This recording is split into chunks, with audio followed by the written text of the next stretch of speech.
Double tap. That is all it takes to spend money today. The space between wanting something and buying it has fractured. Economists call the mechanism that used to regulate our spending payment pain. Historically, separating from your cash and handing it to a cashier caused a mild psychological discomfort. It forced a natural biological braking system to engage in your brain. Look at this timeline comparison. The top shows the traditional gap between desire and purchase, what developers call friction. Tech companies recognized that gap was costing them sales, and as you can see on the bottom timeline, they completely erased it. Using Apple Pay, auto-filled shopping carts, and one-click checkouts make shopping highly convenient, but their primary function is bypassing your brain's financial defense mechanisms, allowing you to spend money before you have the chance to think about it. The next logical step in removing payment pain from the consumer experience is buy now, pay later. This graph illustrates hyperbolic discounting. Our brain irrationally favors a small immediate reward over a larger delayed benefit. Buy now, pay later exploits this. It delivers the immediate dopamine hit of a purchase, while the financial consequence is offloaded onto your future self. This immediate gratification loop accelerates impulsive buying. It quietly chips away at our capacity to save money, prioritize education, or maintain long-term financial stability. Buy now, pay later is packaged as a modern credit revolution, but it operates entirely as a neurological exploit targeting our biological impatience. Paying for a recurring service used to require physical friction. You handed cash to a paperboy. Maintaining a subscription meant making an active choice. Today, that active physical choice has been replaced by the digital free trial. It serves as the primary psychological bait to transition consumers into a stream of recurring revenue. The effectiveness of the free trial relies on this concept: default bias.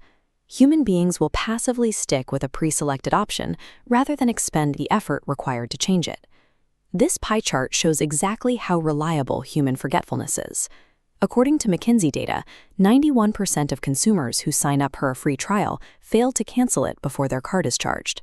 A 30-day free trial is a calculated statistical bet against your attention span. When you do remember to cancel, the architecture fights back.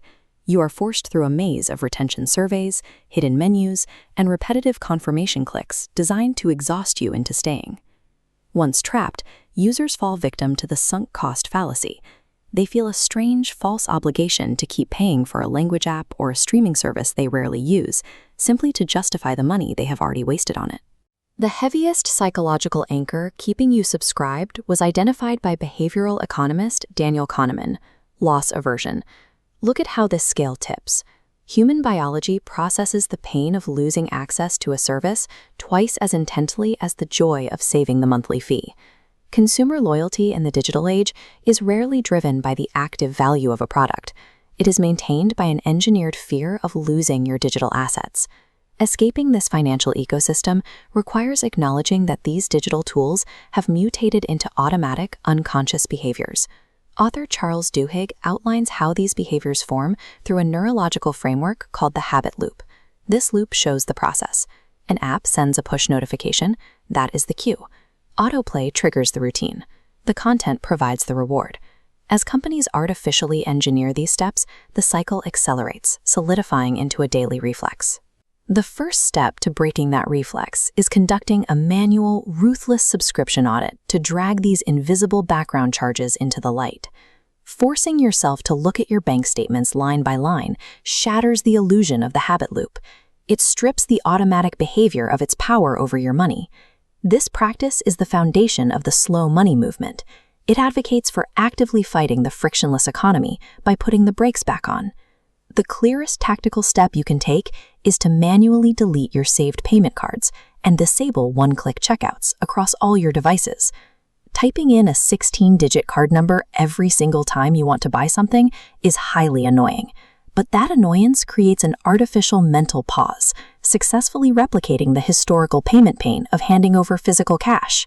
That newly created friction provides the exact mental space required to remember your budget and prioritize your long-term goals over an immediate desire. In an ecosystem explicitly built to make spending unconscious and invisible, deliberately slowing down your transactions is the ultimate act of reclaiming your autonomy and your wealth.